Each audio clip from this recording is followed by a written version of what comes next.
泉佐野市は2018年度、ふるさと納税の返礼品にギフト券を上乗せするなどし、およそ497億円の寄付額を集めましたが、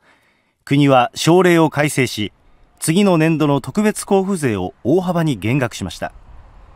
市は懲罰的な意味合いがあるなどとして決定の取り消しを求める裁判を起こし、一審の大阪地裁は市の訴えを全面的に認めましたが、二審の大阪高裁は一転して市の訴えを認めず、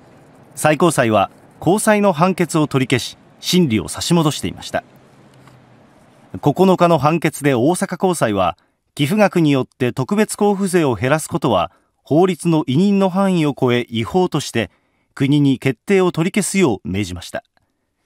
判決を受け泉佐野市は賢明な判断と評価する一方、